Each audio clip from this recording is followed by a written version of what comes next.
Sanbonan. Guys, today I want to cover some few videos for you guys. It's so cold right now. Snowfall is falling in some parts of South Africa. And I saw something that the MK party has done that touched my heart. They built a house for a grandmother who was struggling, living in conditions that are shocking, to say the least. And also the MK is showing that they love their people. They went to the Western Cape where Nhlamulo Ndlela, the spokesperson of the MK, was there addressing an issue where a lady was unalived by two pit bulls in the Western Cape. He went there, the police station was closed. This was about maybe 2 weeks ago when I was still suspended on YouTube. And also I want to speak about the Home Affairs, the Department of Home Affairs. They've got a list that they call the critical skills list. You know that the minister is trying to bring in about 11,000 people into South Africa. So that list, when are they going to adjust that list? Because there's some careers there or some occupations there that, for me, it does not make sense. I want to speak about this extortion issue that is flying around of South Africa, especially in the Eastern Cape, where people are asking money for people just moving around. They're just asking money from all types of businesses. And also the hospitality industry, this thing that they are selling us, that the hospitality industry is employing only undocumented foreigners and they're abusing them. How much of that is true? I want to awaken us as Africans to say, hey guys, there's something that is happening that you are not aware of. You want to watch this video so you can find out. Let's talk about that and much more. Welcome to King Said So, Africa's one land, one language, one currency, one army on King Said So. Africans can unite. Your Pan-Africanist podcast. Enjoy. Blackheart, the Hustle Continuer. Made to inspire your goals and dreams. 100% good quality clothes are now available at affordable prices. T-shirts, hoodies, sweaters, bucket hats, and more. Place your orders now. 06847366908. Instagram Black7576. Facebook page Blackheart.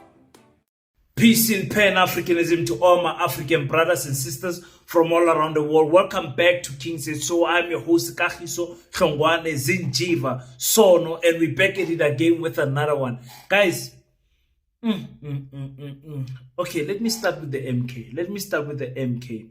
You guys see with this harsh weather, this cold weather in South Africa, in some parts of the country, especially in KZN, where people are just stranded in the streets. They are taking so long to respond to this emergency. They only sent, I think the army was released yesterday. The army also walking around as if they don't know what to do in this cold.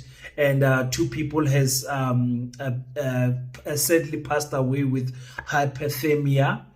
I can't imagine sitting there in a car getting cold to a point of death. My goodness. Whew. I can't imagine. That is a very heartbreaking story. You can imagine. And I think we as Africans need to have more of this, because I continuously tell you guys, build institutions. We need to have our own vision of Doctors Without Borders. What do they call this other one that is operating here in South Africa?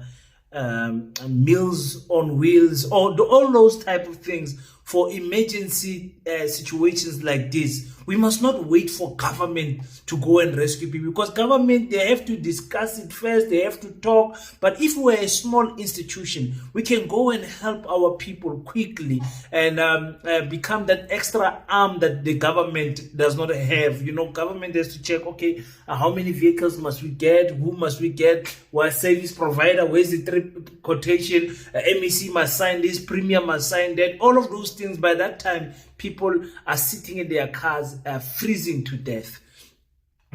So I like to see political parties showing that they care about the lives, especially of our African brothers and sisters.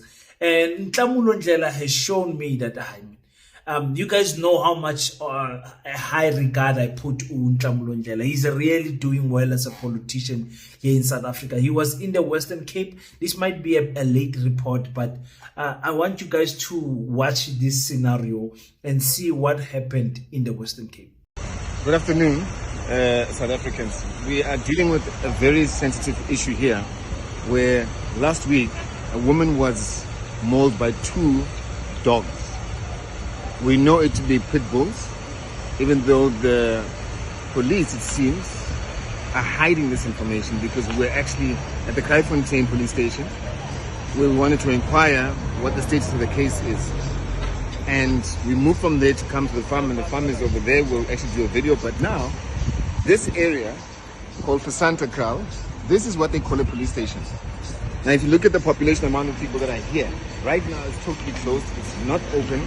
There's no services. The time right now is 4:10 in the afternoon. I'm told that at times it doesn't even open. At times it'll probably even open for 2 hours. Then you find a situation where this is a drop-off area for kids. Now those dogs are literally across, and we understand that they've killed close to 3 people, including the lady that was mauled by them last week as she was walking on the farm. These dogs are still in that farm. I'm going to do a video right now and show you the farm.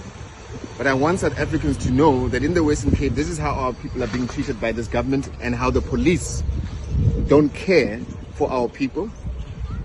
But as MK, we're going to ensure that we surface these issues and expose what is happening and what our people have to be subjected to, because this is total nonsense and we are not going to tolerate any of this.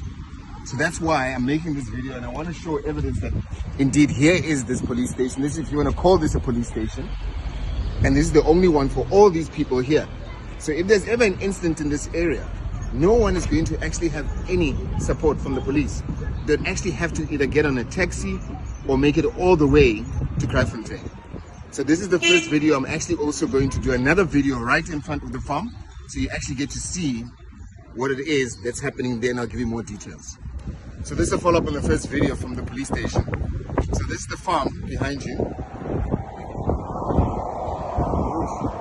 It's the same farm where the 2 dogs are currently in there as we speak.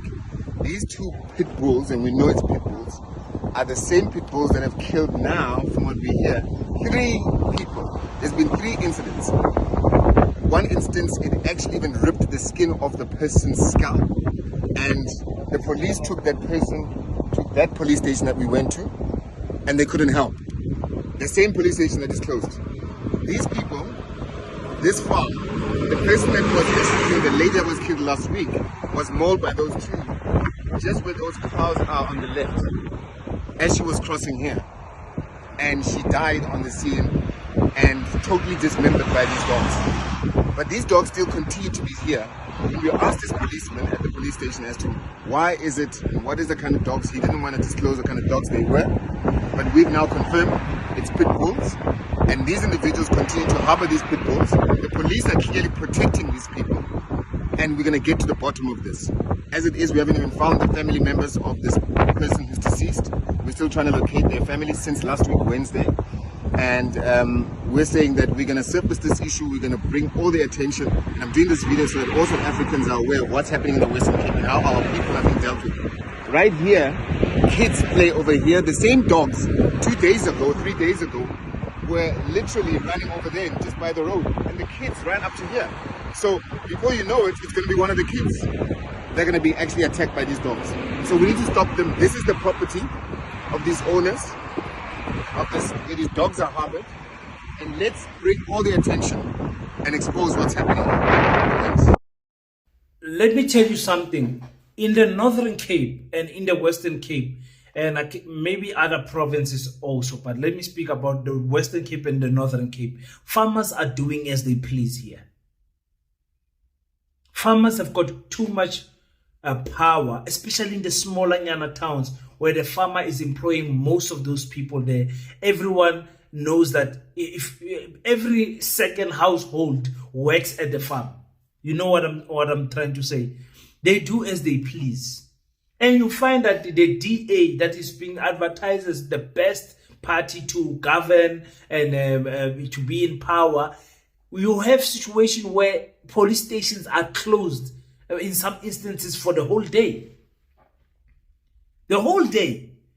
So you need to, as a political party, strategize around those certain areas, because it is in those areas where small things like building a house, fixing a gate, buying a casket, and aiding in the funeral costs and all of those things that is going to have a lasting impression.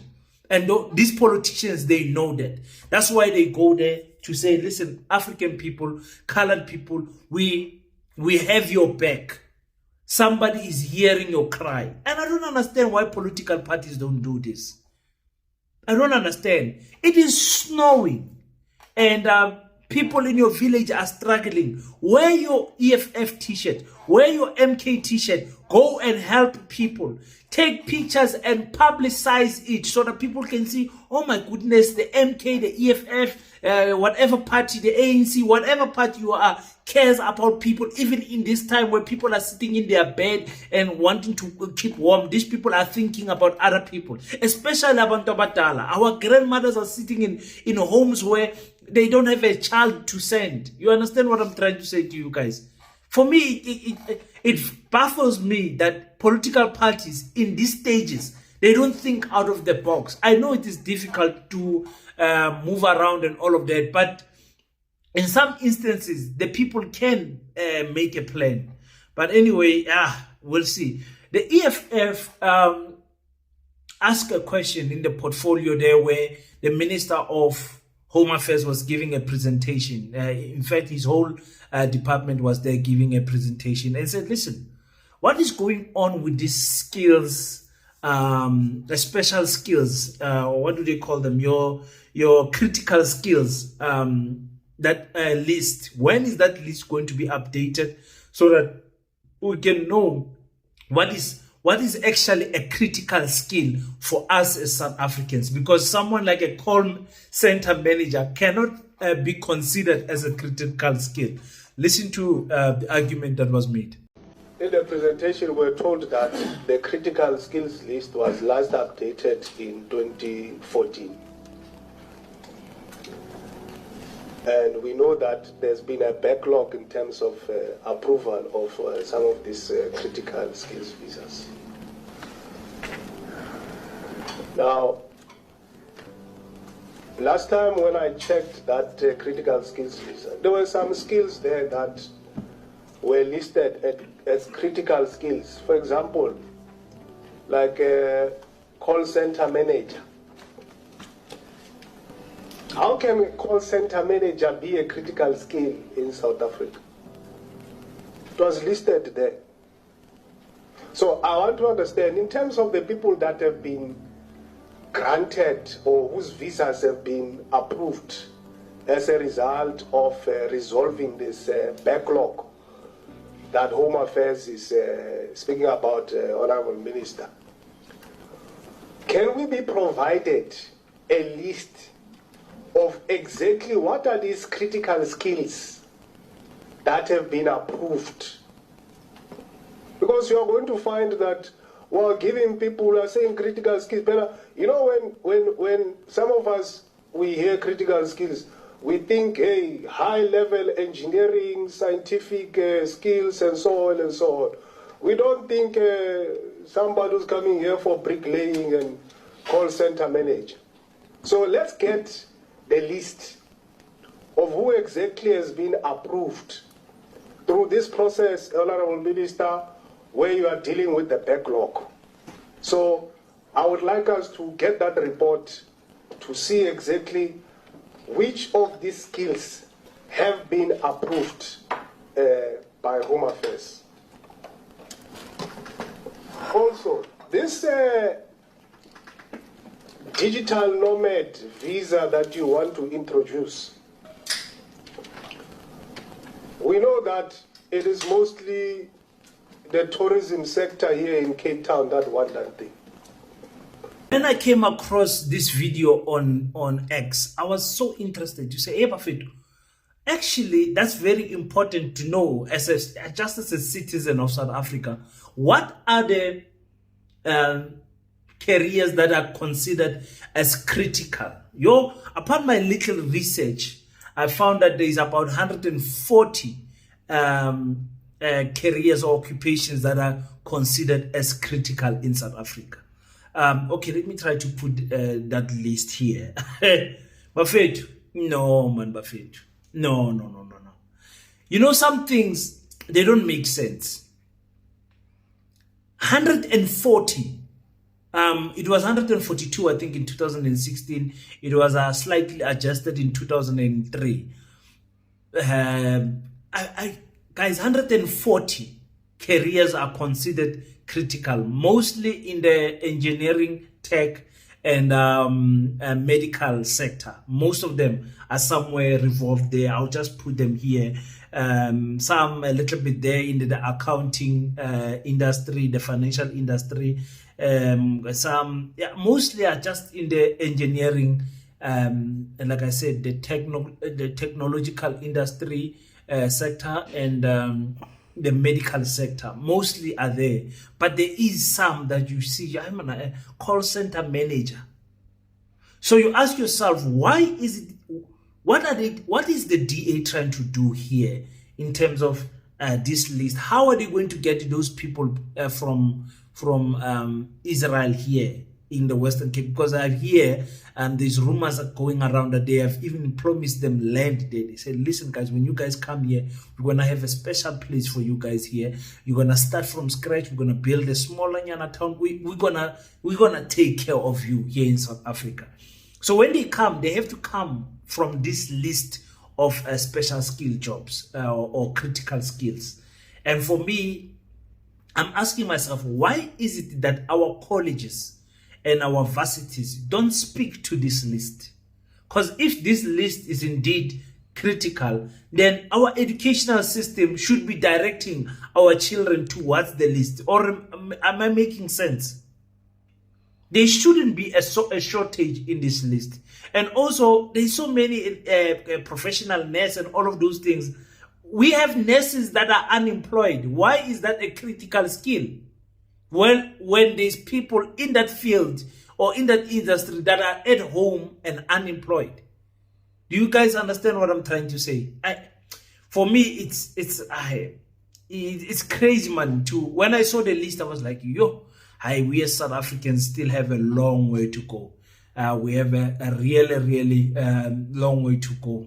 And I wish they can just involve us as the public to make inputs, make it a white paper, and allow the public to make some inputs as to what actually is critical skills in South Africa. You know, that question must be answered. It must be answered. But anyway, extortion. Okay, come back. This is the part of the video where I want you guys to focus carefully and hear me properly. Put on your black consciousness head, whether it's Pan-Africanist head, whatever. Put on your, apply your mind to what I'm saying to you. In 2021? I think it was just after COVID, or was it before COVID? Can't remember. It's been that long. I decided, I think it's before COVID. Yeah, no, it can't be before COVID because I was watching the elections, 2019. I think it's 2021. I stand to be corrected, but anyway, it's not important. I decided I'm no longer, it should be around that time. I'm no longer going to subscribe to DSTV. The reason I decided that it was because I could see that tell a vision actually meant telling a vision, programming people's mind and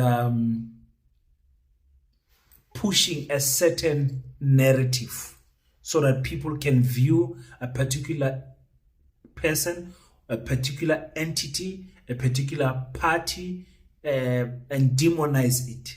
Mainstream media was pushing because all of us we were reliant on what TV is telling, SABC is telling us, ENCA is telling us, Newsroom Africa and all of those, they changed ENCA 7, NN7, whatever the name was. So I decided, no, man, these people, they are really programming us. The way we think, you go to work and you listen to the opinion of the people. They are just repeating what they heard on TV, not applying their mind. I told you guys that school teach us what to think and they don't teach us how to think. I'm coming back on that point. So I decided, no, with my family, no more DSTV. Don't have DSTV in my house till today.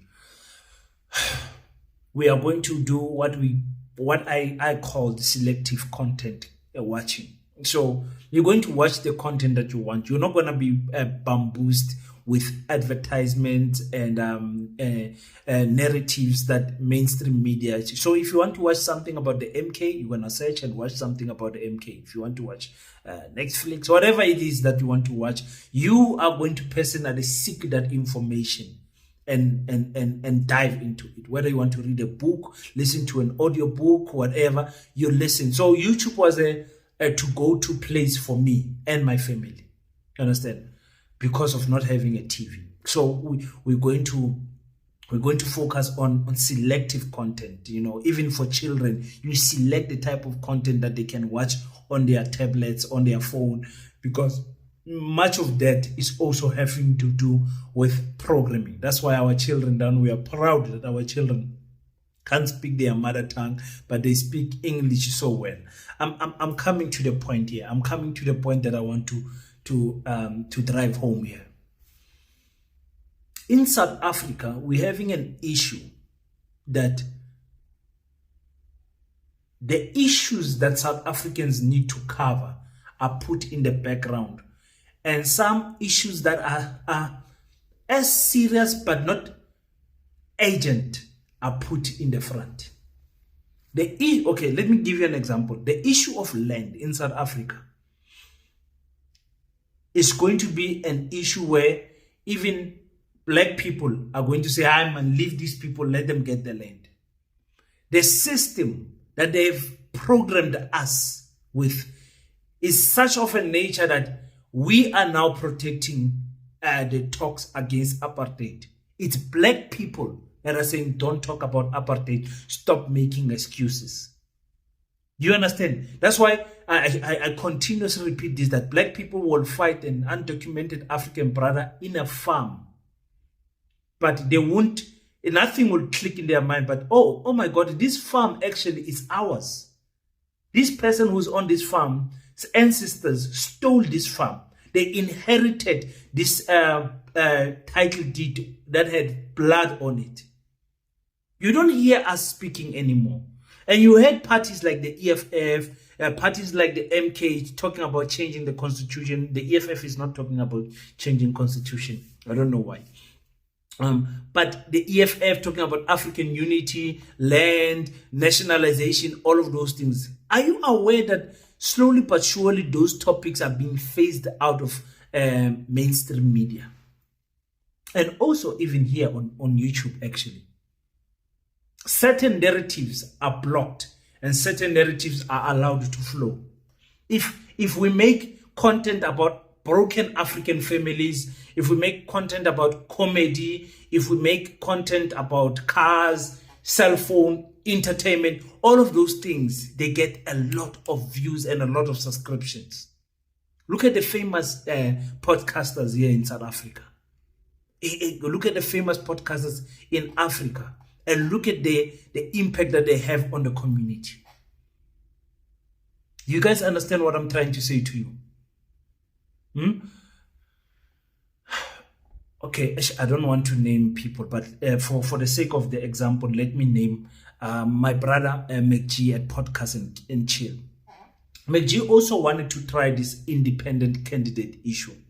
Now McG has got 1 million subscribers on YouTube, and he only needed how many 40,000 signatures to be on the ballot paper.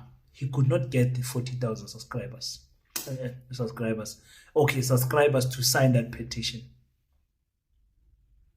Do you guys understand what I'm trying to say? So, in the matrix, channels like that are not a threat. Now, on mainstream media, what happens is that they bring issues. These issues are serious issues, but they are not the main issues. Extortion, people going around and taking money from protection money from contractors, construction mafia, businesses, even schools and all of that. They don't go to white businesses. They don't go to McDonald's and demand a protection fee from McDonald's. They don't do that. They go to us as Africans, we are the ones who are suffering, and the mainstream media takes out this topic and they make us talk about that topic for a month or more than a month. They jumped on the Chidima issue. Since the Chidima issue, the topic has been undocumented, documented foreigners, undocumented, documented. They don't mention Africa because they don't want to make it obvious. It's undocumented, documented Africa, but foreigners, but they are only referring to our African brothers and sisters. Only. So in restaurants, everywhere, that's the main focus. Like I said, there are issues. These issues are serious. People want jobs, they can't work because somebody who does not have paper is taking their job. It's genuine issues that are happening in the society, and our people, some people are affected by those situations. Now you find, listen, I'm getting to my conclusion. Now you find that we stay in these topics for a duration of time whereby the year runs out. You find that for 4 months, we are speaking about Chidima. 2-3 months, we're speaking about what.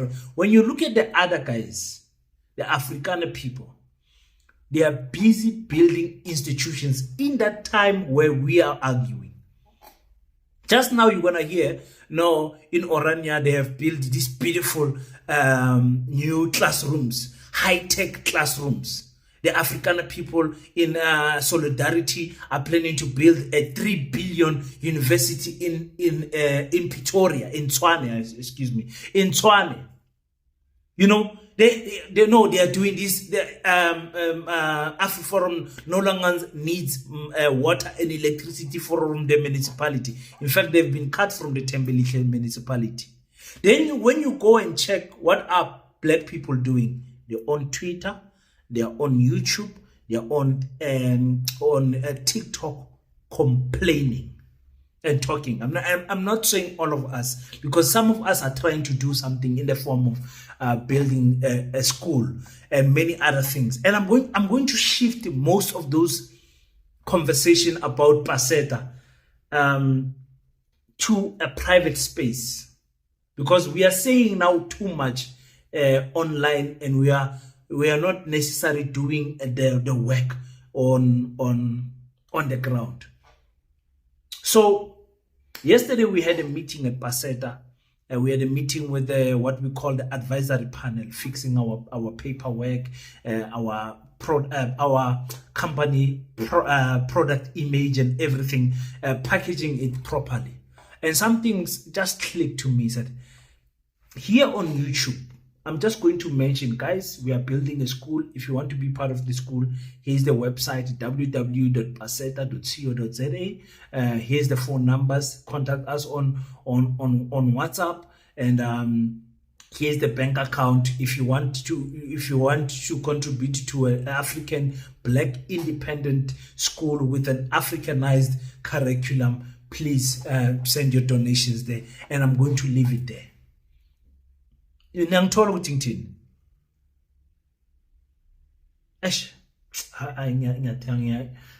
Ngiyathemba ukuthi ngiyangithola ukuthi ngithini. We are being distracted with topics. And some of us, the content creators, we are just concerned about, hey, please subscribe. Click the subscribe button. Click the subscribe button. Join the team. You don't hear me making noise about that stuff anymore. Anyways, I've gotten to the point that I've come to a realization that even if I had 100,000 subscribers, what am I doing with those subscribers? What is the plan? Can we openly apply our mind and come up with strategies that is going to benefit our people? And also, why is it that we are not building institutions? And I know there's many institutions by our African people, traditional institutions, small companies here and there, but they are all operating isolated. So the impact is not there. Do you guys understand what I'm trying to say?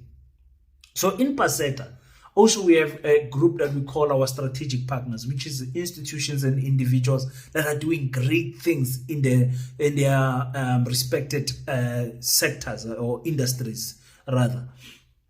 And we're partnering with people to say, guys, let's work to build the South Africa that we want, especially for our people.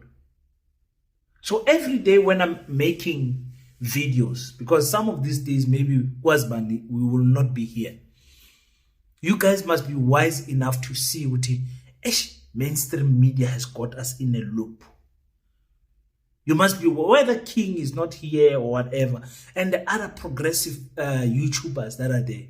So many. So, well, not many, but in South Africa, we are blessed with talent. In Africa, we are blessed with pure talent, especially people that do very good research and that report on serious matters.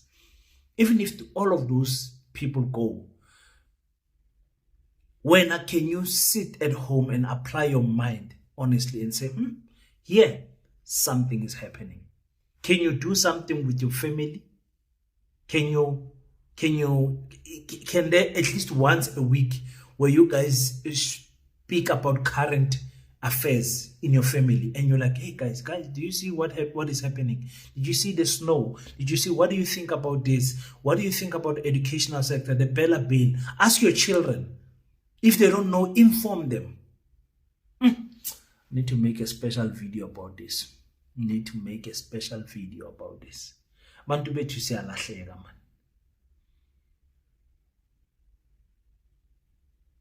man. The African calendar is saying that today, the 23rd of September, is our new year. The African calendar. That is how we Africans used to measure our days.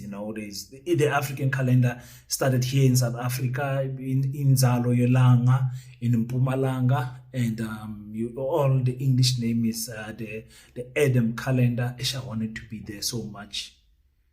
I wanted to be there. This year I thought I was going to go, but life had its own other plans. I hope next year I can make a trip there to celebrate the new year there at Inzalo Yolanga and just sit down and listen to the elders as to what they are saying, what is the wisdom that they are dropping there, and see what we can take and utilize in today's world. Now, so our calendar here in South Africa is exactly the same as the Egyptian calendar.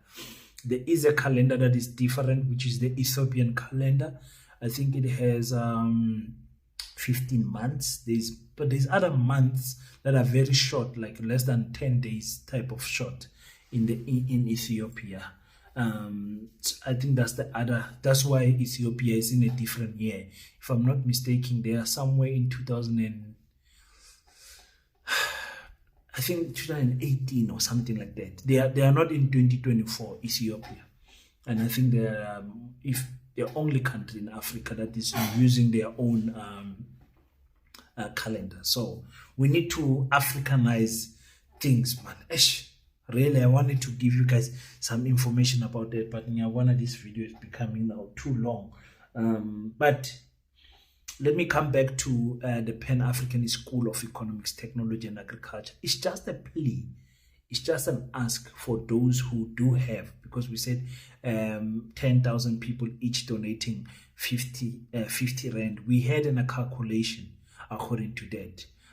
So many people have donated. I think this Friday, let me give you guys a financial report. Well, it's not the end of the month, but Friday, Saturday, I'll give you guys a financial report where we are in terms of percentage wise how many people have contributed in the month of September so far. I'll give you a report because every month I do that. Because remember, next month, 21 October, Petta will be celebrating 3 months. You know, with all of this work that you guys have seen that we have been doing, we are only 3 months. So imagine what we're going to be when we are 3 years. Imagine how it's going to be when we already have Petta, South Africa Petta, Uganda Petta, Lesotho Petta, Zimbabwe Petta, Uganda, and all of these places. Just imagine how it's going to be. But it will never happen if we as Africans don't unite and say we are going to build strong institutions. It's never going to happen. So I want to thank everyone that has sent their contributions in these tough economical times. You see contributions of people sending 500 rand, 1,000 rand, and you're like, wow, these people, it's not like they are rich. It's people that they see the vision and they say, we want our children to go into schools that are different from this main educational, what they call basic education system that our government is supplying. So I'd like to thank each and everyone that is making their contribution. I want to thank the members on the community hub group, the Petta community hub group. It's a WhatsApp group. Don't be left out. Send me a WhatsApp here and say, King, add me to the groups. Just tell me about yourself and I'll see which group I will add you to. I want to thank the advisory panel, brilliant people who are there on the advisory panel. Some of them, they don't want me to mention their names, so I'm not going to mention anyone's name.